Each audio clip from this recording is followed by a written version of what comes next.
It's the greatest mystery in literary history. A divisive question with highly contested answers. Who was the writer behind the pen name William Shakespeare?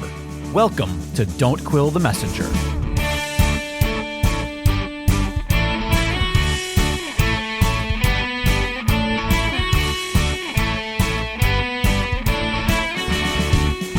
Here's your host, Stephen Sable. Welcome, fellow Quillers, to this very exciting milestone episode number 150. Not only is this the 150th regular episode of the series, it is also the final episode of the 6th season of Don't Quill the Messenger, and also the first episode of 2025, but not the first episode of the 7th season, because that episode will come to you live 6 p.m. Pacific time, Tuesday, January 14th, exclusively through our Patreon page, marking our 6th anniversary since the launch of the series, which previewed January 13, 2019, and dropped its first regular episode January 16, 2019.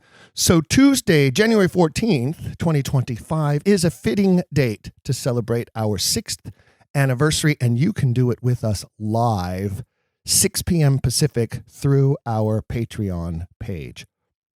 You know, that first episode back in 2019 featured our very first guest, Brian Wildenthal, who was helping to provide a crash course in the Shakespeare authorship mystery, which set the tone for what has been and continues to be a magnificent journey that I feel so privileged to share with each and every one of you. Thank you, Quiller Nation. Thank you for continuing to invite me into your spaces and sharing this journey of exploration with me. In light of where we have come from, where we have been, and where we still strive to go, I thought it fitting to focus this episode on the origins of the Tudor dynasty. Those of us who believe, regardless of who the true Shakespeare really was, that the works of Shakespeare have much to do about strengthening and preserving the Tudor claim to the throne of England, are perhaps sometimes a little shaky in our knowledge of how it was that this Welsh family came to power in the first place. I wonder how many of us truly knew that Henry, Earl of Richmond, who became Henry VII, father of Henry VIII, and therefore grandfather of Elizabeth I, was a Welshman who spoke very little English and had only set foot on English soil twice in his lifetime before he became king. His is truly a remarkable story, and one that would make an excellent film and should have been its own play, except, of course, the life of Richard III, whom he vanquished on the battlefield, and that of his infamous son Henry VIII, and his 6 wives, of course, have served to overshadow who was known as the Black Bull of Anglesey, the Peacock of Tudor, descendant of Edmund Fican, soldier to Llewellyn, the great prince of Gwynedd in North Wales, home to the prophesied king who would overthrow the Saxons according to the bardic legends of Myrddin the Wizard. Pretty fantastical stuff, and mostly true. No wonder Henry would eventually go on to claim the hearts and swords of his English subjects, and then name his firstborn son Arthur. But we'll get to that. First, let's talk about why our author did not write a Henry VII play. Most likely because the history plays as a whole are undoubtedly designed to foster English nationalism, while strengthening Elizabeth's claim to the throne at a time when the great bulk of Europe was filled with threats to her crown and potential assassins everywhere. It is my belief that Shakespeare's Henry VIII is really an afterthought play and doesn't really belong in the history play canon of the Bard's works. It doesn't fit. It's nothing like any of the other history plays, which is one of the reasons why it isn't very good. It's possible it was written in some effort to perhaps appease the Queen in some way, whereas the author does take many liberties with the actual history of England in his other history plays. The father of historical fiction, you might say, Shakespeare, wrote Henry VIII as practically a fantasy play. No, Shakespeare's history series really ends with Richard III for a very specific reason. It is the dot on the exclamation point of the entire series when you look at them as a whole. In one fell swoop, the author vilifies and illegitimizes the Yorkist claims to the throne and Richard III's entire reign. He draws perfect comparisons between Richard III and Robert, the hunchback, Robert Cecil. He makes Elizabeth's grandfather a hero, which wasn't hard to do. Helps establish Elizabeth's royal blood through her grandfather and her Lancastrian grandmother, and strengthens Elizabeth's claim to the throne. Wandering into the history and reign of her grandfather, Henry VII, would have been counterproductive to the mission, as we soon shall see. Though he was hailed as a hero and savior by those who opposed the Yorkists and the reign of Richard III, the reign of Henry VII was filled with challenges to his throne and his own self-doubt about his claims of royal blood. He lived a life of insecurity.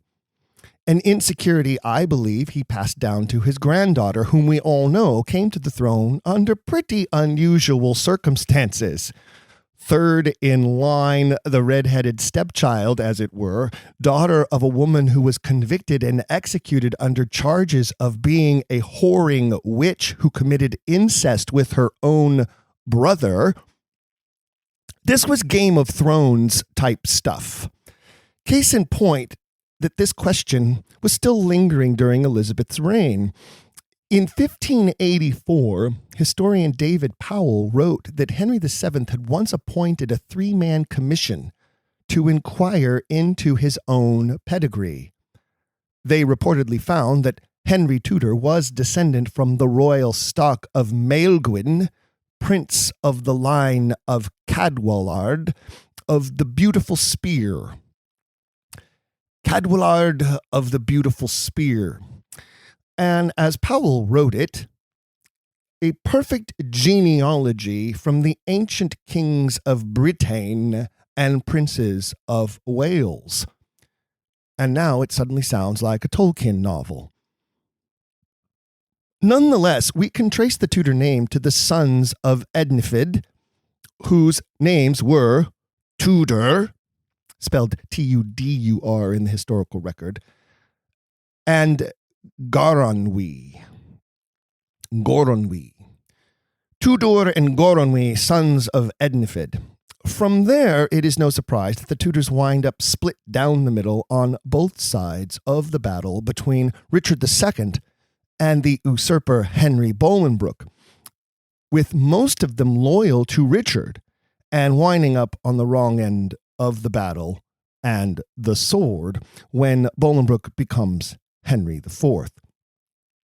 As fate would have it, the son of the youngest son, Meredith ap Tudor, perhaps the only Tudor survivor after Henry IV, exacted severe penalties on the Welsh who fought for his cousin Richard. The only survivor, Meredith ap Tudor, eventually found himself in the service of Henry V. Meredith, also known as Meredith, had a son named Owen. Owen ap Meredith ap Tudor, who found himself in the service of Catherine of Valois, the widow of the great Henry V.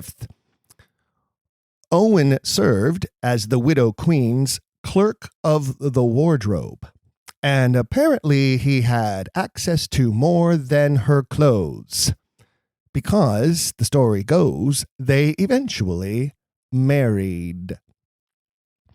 And Owen ap Meredith ap Tudor becomes stepfather to the young boy king Henry VI. Here's where the story gets really good. The fact that the king's mother had secretly married her clerk of the wardrobe was indeed kept a secret. But we do have a chronicle of it dating to 1538, and we do have record of her giving birth to 4 Tudor children. Apparently, Owen and Catherine were busy. The children were Edmund, born at the royal manor of Haddam in Hertfordshire. Jasper, don't forget him, he's super important. Born at Hatfield House, also super important, as that is where eventually Jasper's great-grandniece Elizabeth will first address the nobles of England as their queen. And a third son named Owen after his father, as well as a daughter whose name we, of course, do not know because it was a man's world, and she's, quite frankly, very insignificant. Catherine eventually retired to the Abbey of Bermondsey in 1436, apparently to fight an illness that eventually consumed her on January 3rd, 1437. After her death, it is no surprise that the powers that were separated the half-brothers and sister of King Henry VI. The 2 older boys were placed with the Abbess of Barking. Owen became a monk at Westminster and actually lived to see his eventual nephew, Henry of Richmond, Henry VII, take the throne. The girl child was said to have become a nun, and that's pretty much all we really know about her. Their father, Owen ap Meredith ap Tudor, has a varied history of trouble with the law. Most likely because Humphrey, Duke of Gloucester, who served as Lord Protector of the realm while the young King Henry VI was just a child, took some exception to Owen mixing his base Welsh seed with the Dowager Queen's royal blood. But eventually it appears that Henry VI became somewhat fond of his stepfather and helped elevate him to some degree. It is because of this that he is recorded as Owen ap Meredith ap Tudor, and sometimes just Owen Meredith in various documents, until 1459 when he is recorded only as Owen Tudor, and it stuck. Just imagine, we might have had a Meredith dynasty instead of a Tudor dynasty if it hadn't been for some clerk deciding to skip the Meredith part of the name and write him down as Owen Tudor. Kind of like Shakespeare, Shags Spur, or Shakespeare, in a way, don't you think? The king also showed considerable kindness to his half-brothers, Edmund and Jasper. Eventually, he makes them earls of Richmond and Pembroke. Now, go figure, Jasper Tudor, Earl of Pembroke. I told you he would be important, but it gets even better than that. In 1455, King Henry VI gives his half-brother Edmund Tudor, Earl of Richmond, a new bride. Her name was Margaret Beaufort.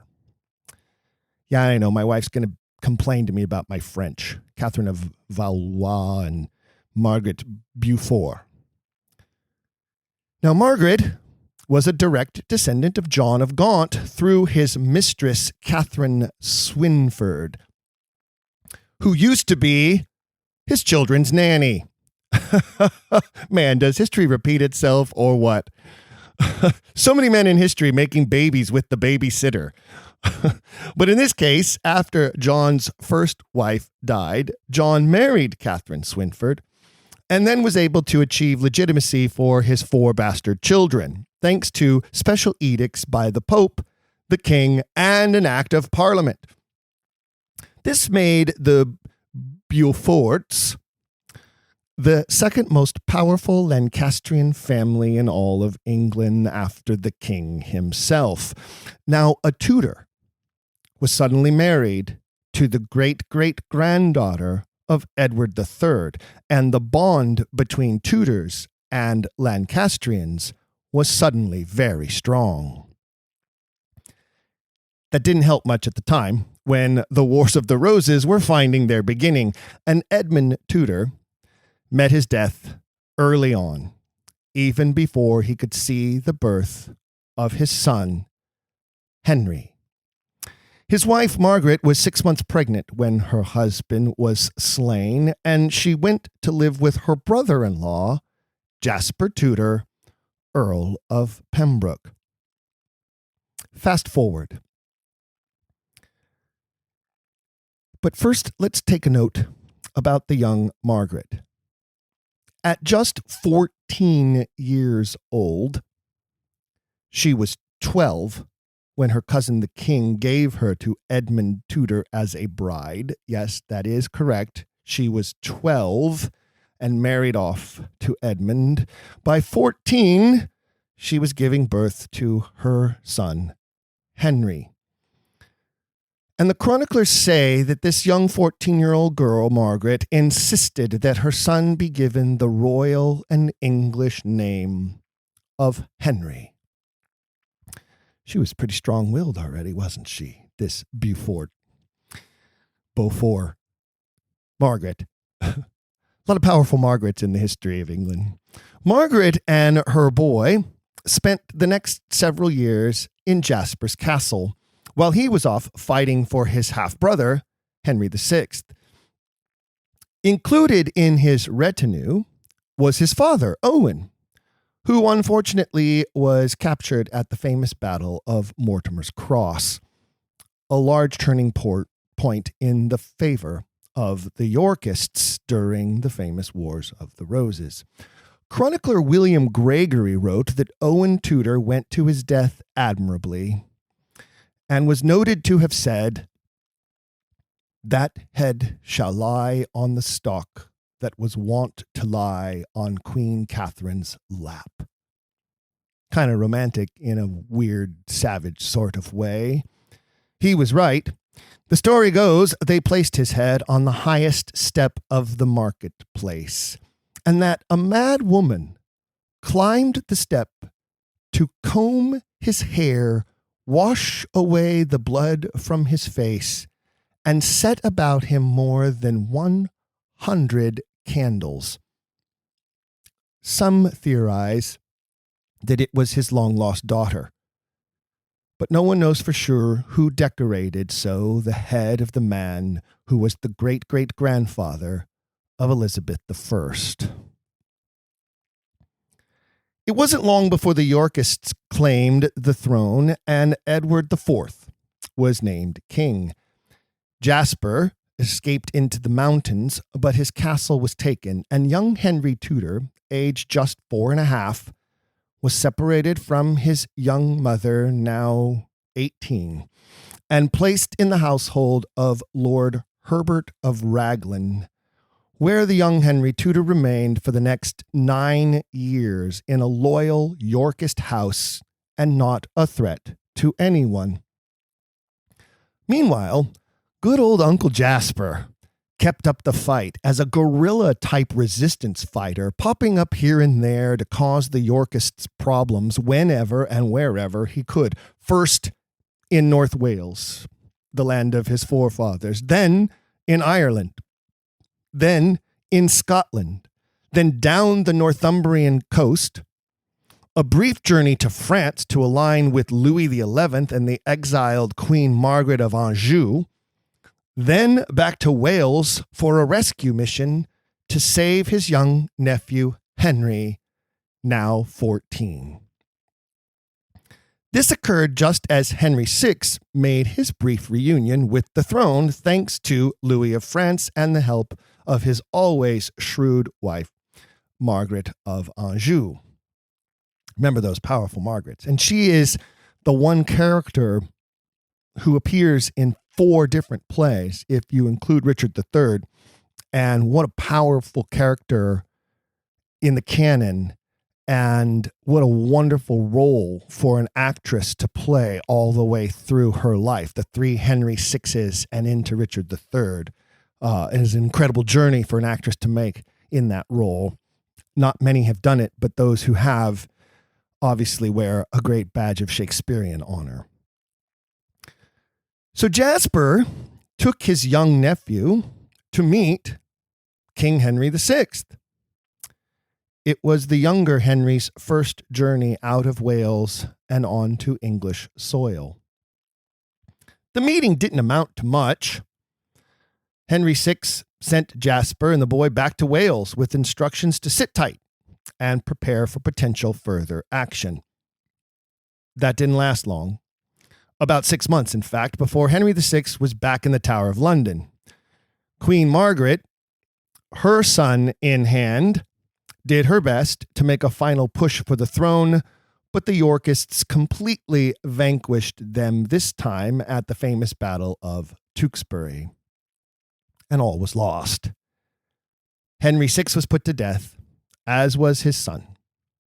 Suddenly, the only surviving Lancastrian male heir was Henry Tudor, Earl of Richmond, now in flight with his good old Uncle Jasper, and off they went, headed for France. To make this story even more miraculous, a storm blew them off course, and they landed in Brittany, where it is said Duke Francis II greeted them like brothers. According to the great Polydore Vergil, or Polydorus Virgilius, the Italian chronicler who first documented the history of Henry Tudor, according to Polydore, or you can just call him Polydor, Duke Francis promised the Tudors, Jasper and Henry, free asylum within the lands of Brittany. A lot of this record comes from Polydore Vergil's famous History of Britain, but it must be noted, in all fairness, that he was commissioned to write the book by Henry Tudor after he became Henry VII. Little bias? Perhaps. Nonetheless, we have no other account to contradict Polydore, so that is what has stuck over the centuries. Actually, Duke Francis basically held the Tudors hostage. He separated Jasper from Henry and kept them under solid guard, promising Edward IV that they would never be a threat to him. And Edward paid Francis handsomely for the favor. 14 years go by. Henry Tudor was now 28 years old, but Edward IV was now dead. His 2 princes were famously now in the Tower, eventually never to be seen again, and Richard of Gloucester was now crowned Richard III. Are you still with me? Now, we all know Shakespeare's version of Richard III, and though he takes, as I said, many liberties with the story in an obvious effort to depict Robert Cecil as Richard III, most of the major historical details in the play are pretty accurate. The 2 boys did disappear, and rumors did spread widely that their Uncle Richard had them, how shall we say, removed. The real irony of this falls on the role of the Duke of Buckingham, who suddenly becomes the ally of Henry Tudor, which would not have happened if the 2 young princes were still alive. Nobody was going to support the claim of Henry to the throne while there were still sons of Edward living with a claim. Richard successfully sowed the seeds of distrust while also eliminating the barrier to other outside claims when the 2 boys disappeared. You can't actually write this stuff. You really can't. Re-enter Margaret Beaufort. Yes, the mother of Henry Tudor. Remember how young she was when Henry was born, just 14, Well, here she was now, the ripe old age of 42, in her third marriage, and now the wife of a prominent Yorkist, Thomas, Lord Stanley. Once she learned that the two princes of the Tower were no more, she put two and two together and realized that her son had a solid claim to the throne. And the now grown woman, who once insisted at the tender age of 14 that her son be given the royal English name of Henry, went to work. She contacted Edward IV's widow, Elizabeth, and forged a pact between her people and Elizabeth's people, with the agreement sealed in the promise that when Henry Tudor became king, he would marry the daughter of Edward and Elizabeth to form a family tie at long last between the houses of York and Lancaster. Again, you can't write this stuff. Except, of course, someone did. And he went by the name of Shakespeare. And the play was called Romeo and Juliet. Sort of, right? In this way, Margaret and Elizabeth were acting sort of like a Friar Francis. Friar Lawrence. Sorry, Friar Francis is Much Ado About Nothing. And here these two women were plotting the future of the realm for their son and daughter. The fictional tale of Romeo and Juliet notwithstanding, Henry received word from his mother, as well as a good sum of cash she sent along with her message, and he went into action. Duke Francis, now no longer receiving money from the dead Edward IV, lent Henry 10,000 crowns to purchase ships and build an army. And with good old Uncle Jasper by his side, Henry was ready to sail for England to take on Richard III. But Richard was more savvy than that. He heard word of the entire scheme, put local conspirators to death, not the least of which was the Duke of Buckingham, exiled others to Brittany with the Tudors, by all accounts murdered his wife Anne, set his eyes on his niece Elizabeth, whom Henry Tudor had promised to marry, and was gaining the upper hand once again. Things were bad. A plot to get Brittany to sell out the Tudors and their allies was just narrowly escaped. They fled to France, where the new King Charles was sympathetic to their cause. Between Brittany, France, and Normandy, Henry was able to raise enough money and enough troops to set sail for Wales, where he could join with his Welsh cousins and mount his siege of England. The time was now, if ever there was a time. I told you this was a great story. If you're listening to this episode in two parts, as I know many of you tend to do, especially Quiller commuters, now would be a good time to hit the pause button, because we're about to get into the action now. Our author's version of the events leading to the Battle of Bosworth Field and Henry's eventual victory over Richard is extremely truncated through dramatic license, but not to great dramatic effect, as the true events are quite rousing. Also confusing is the way our author practically eliminates the major role played by John de Vere, 13th Earl of Oxford, in helping Henry achieve victory in the face of near insurmountable odds, as we soon shall see. Henry and Uncle Jasper arrived in Wales on a Sunday afternoon, August 7th, 1485. It was going to be some kind of summer. Within 7 days, they had marched across Wales to the English border, picking up loyal foot soldiers along the way. On Sunday, August 14, Henry stepped foot on English soil for only the second time in his life. He entered Shrewsbury to learn word from the Stanleys that they stood by to do their duty in time convenient. That's a direct quote. To do their duty in time convenient. A hedging of bets by a politician, if ever I heard one. And that's how it plays out, too. The two Stanley brothers controlled all of Cheshire and Lancashire. Without their support and their troops, Henry's forces were greatly outnumbered. As Henry marched north into the Midlands, Richard was marching south with a force that was described as innumerable. It was now August 17th, just 10 days after the Tudors arrived, and war was looming. The two armies would be within striking range in just days, and still nobody truly knew which side the shrewd Stanleys were going to choose.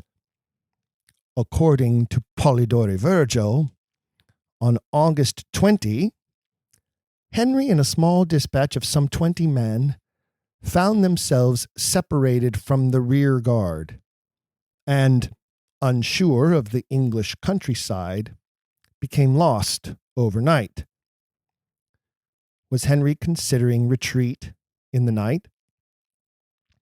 When he returned to camp Sunday, August 21st, the troops were in disarray and fearful that he had abandoned them. A final meeting was held with the Stanleys, and some new faces joined Henry's troops. But as the two armies were now within striking distance just south of Bosworth, the numbers were still highly in Richard's favor. Shakespeare's depiction of Richard's fret-filled night before the battle is apparently accurate, taken from Virgil's Latin account of the matter. And by the way, our author calls greatly upon Virgil's original Latin version of the history. There was no English translation available at the time, so whoever wrote the works of Shakespeare must have been able to read Latin text fluently. But of course, our author, who loved a good ghost story, has Richard plagued through the night by the ghosts of the dead. This also is in keeping with Virgil's Latin text, as Virgil theorized in his version that Richard was haunted by a guilty conscience the night before the battle. At dawn, Richard, a seasoned war veteran, assembled his troops. The Duke of Norfolk commanded the archers, stacked on the ridge above Redmoor Plain. Richard held the center with his own hand-picked army. The Earl of Northumberland requested to hold the rear. In the plain, separated by a patch of marsh, Henry, a battle novice with absolutely zero combat experience, assembled his forces. This would be the first and most important battle of his entire life. But he had two aces in the hole. Good old Uncle Jasper and John de Vere, both seasoned veterans in their own right. Right in the middle, just to one side, were the armies of Thomas and William Stanley.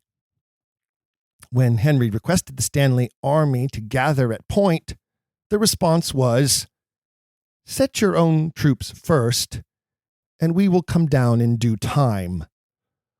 Not exactly a winning endorsement from Henry's stepfather Thomas and Uncle William. The Tudor army, outnumbered by at least 2-1, formed a wedge on the field. Right at the center point was a vanguard of the most skilled archers, led by none other than John de Vere. History records that Gilbert Talbot led the forces to the left, while John Savage commanded the right wing. Henry held the back line with his forces, still hoping the Stanleys would come up and support his ranks. With a heavy arm, he gave the signal to advance. Seeing this, Richard signaled his army to attack. The savvy John de Vere ordered his men to advance no further than 10 paces from the enemy standards. In this way, he tested the charge of Richard's army, and when he sensed they were less than zealous about doing battle that day, he delivered the order to attack in full. And it worked. The engagement of the two front lines met with success. The Duke of Norfolk fell. His son, the Earl of Surrey, was captured, and several other leading Yorkists fell as well. Oxford was saving the day. Meanwhile, the Stanleys didn't move. But then neither did the Earl of Northumberland at Richard's flank. Treachery was afoot on both sides. A horse, my kingdom for a horse, appears to have come from Virgil's account that one of Richard's captains brought him swift horses for the purpose of escape. But Richard refused to retreat. He now had Henry in his sights, and he charged ahead on horseback, straight at the center of Henry's army like a berserker, with just one goal in mind: kill the upstart Welshman.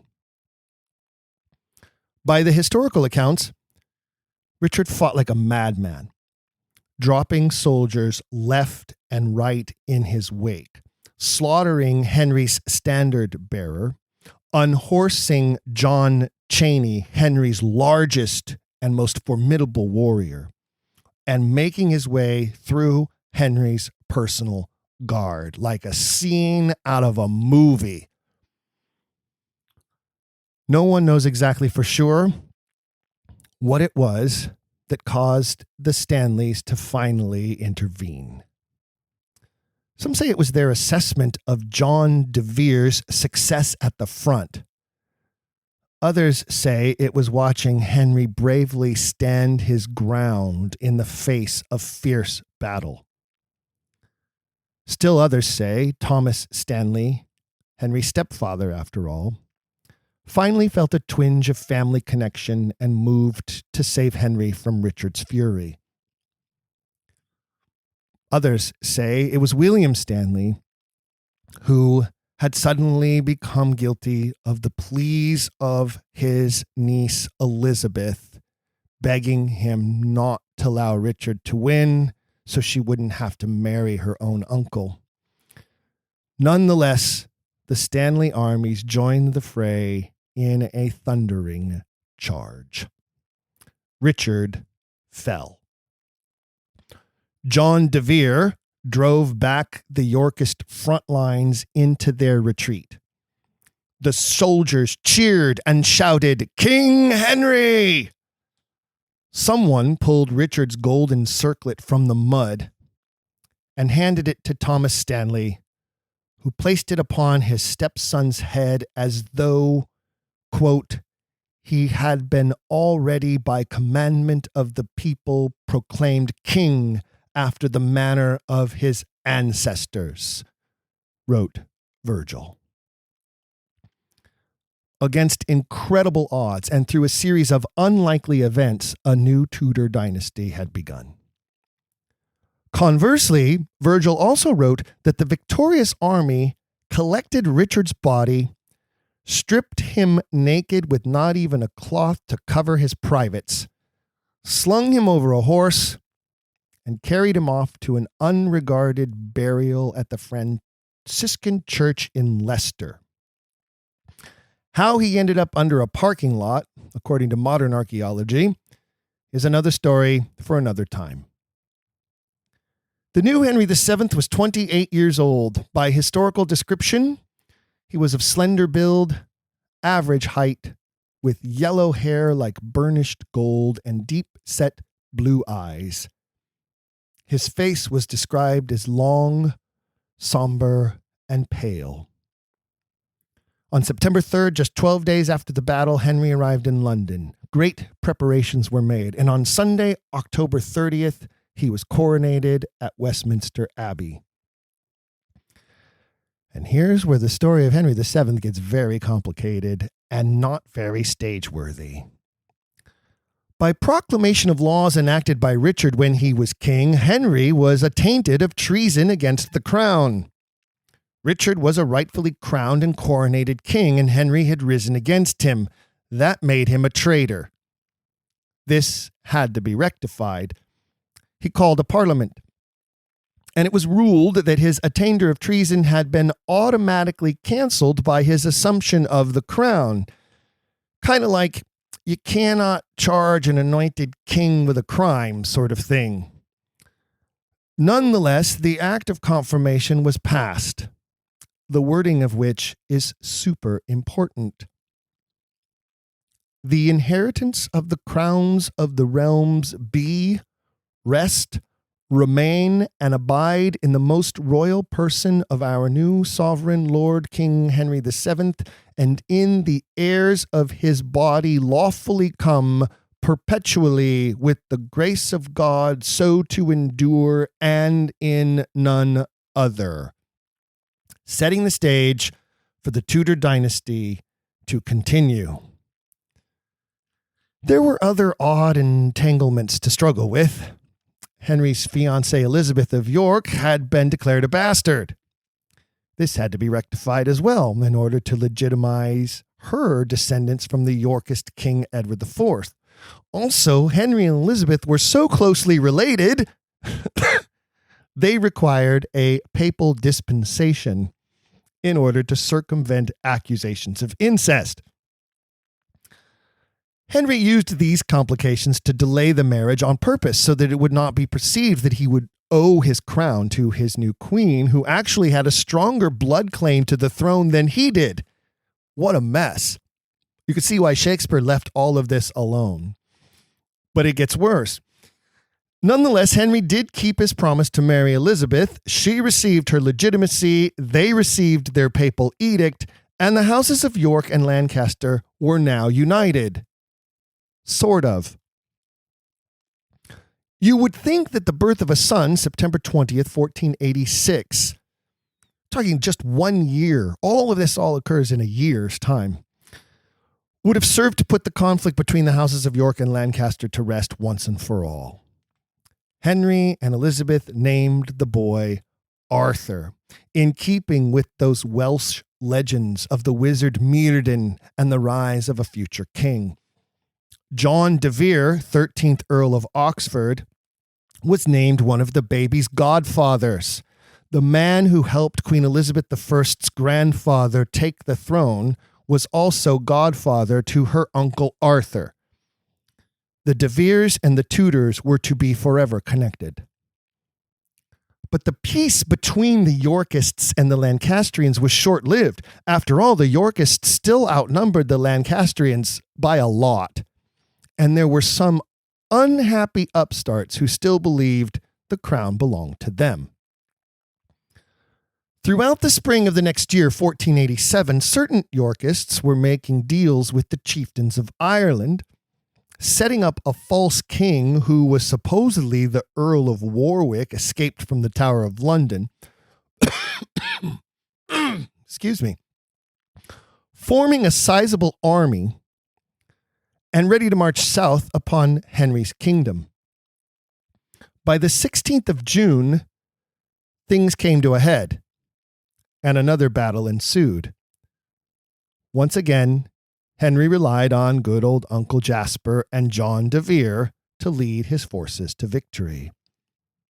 The uprising was quelled, but not without heavy losses, and a new shadow of insecurity over Henry's thin grasp on the crown.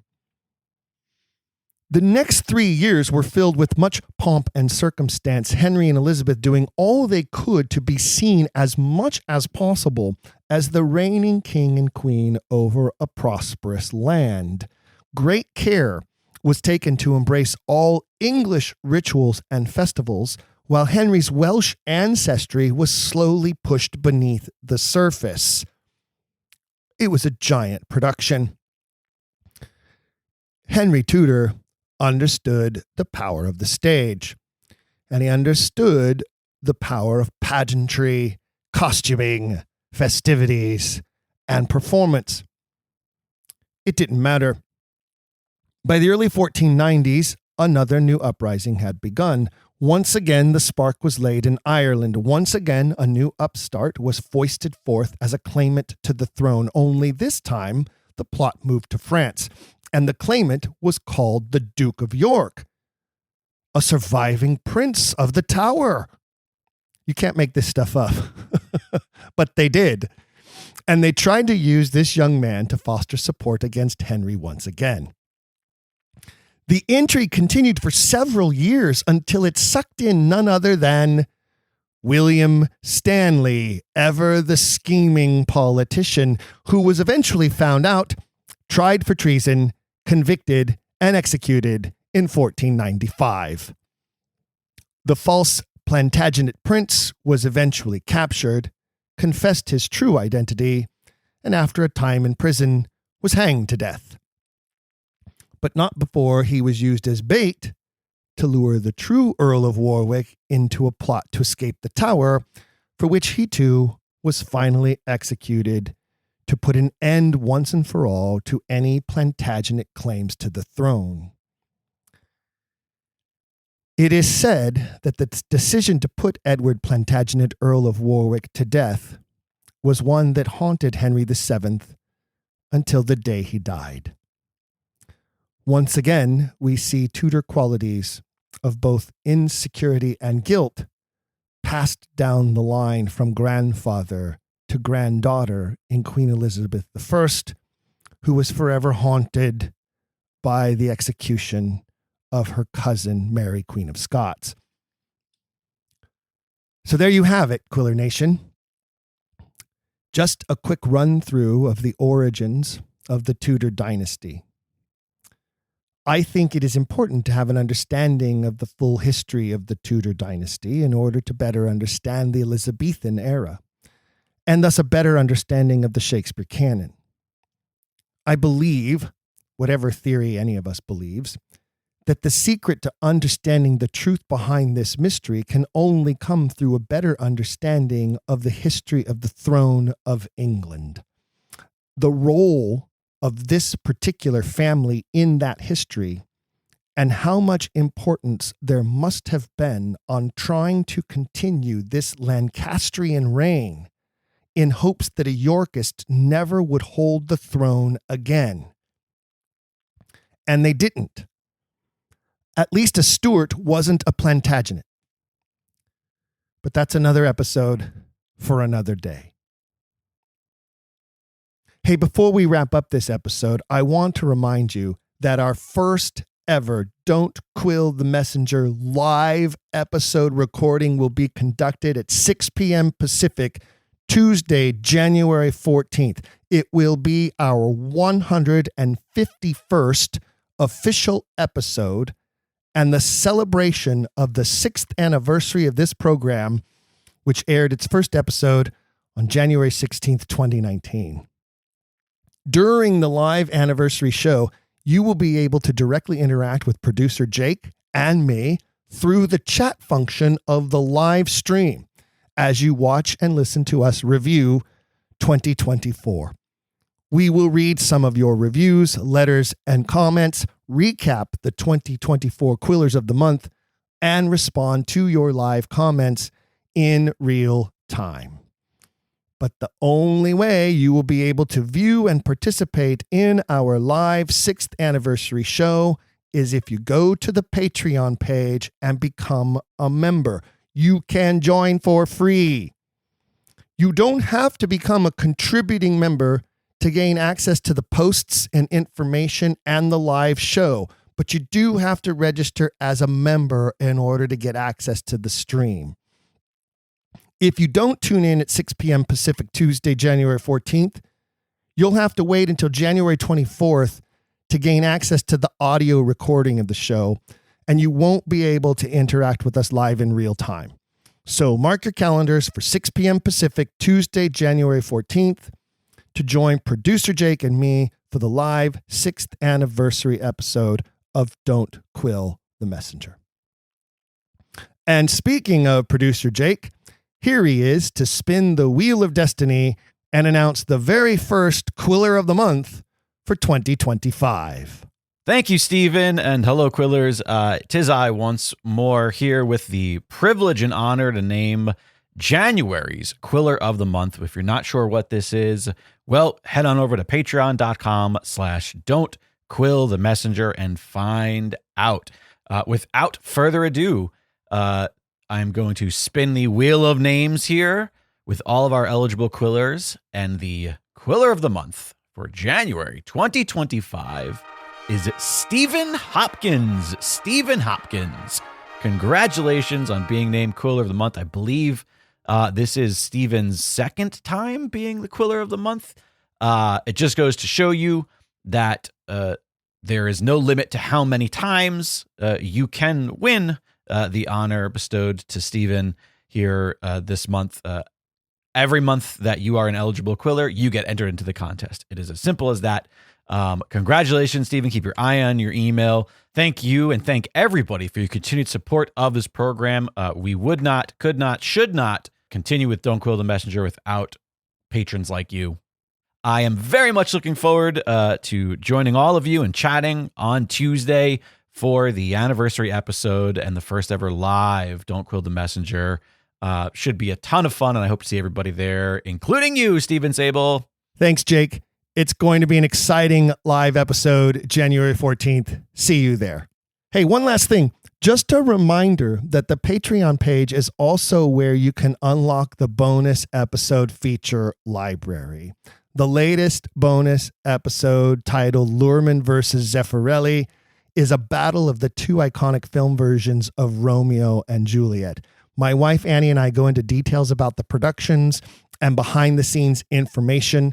We provide analysis of the two films, similarities between the two directors, review the films and its performances, and so much more. Available now to serial Quillers and above, only at our Patreon page.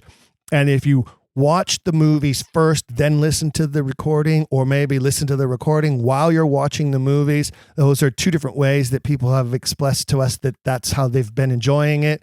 So have fun with that, and we hope that you find some cool tidbits of info and insight into both of those films by listening to that latest bonus episode. There are now 15 bonus episodes in the library, and you can only unlock those by becoming a serial Quiller or above. Thank you again for listening. See you at the live anniversary recording, and here's to a great 7th season in 2025. Until then, keep asking questions.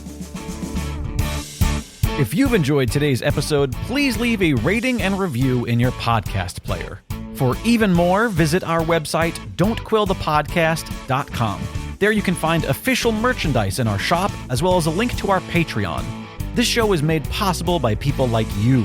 We hope you'll consider showing your support by becoming a monthly patron, where you'll receive bonus material and tons of exclusive perks. You can also join in the conversation on our Discord and by following us at Don't Quill the Pod on all social media. All of this can be found at don'tquillthepodcast.com, don'tquillthepodcast.com.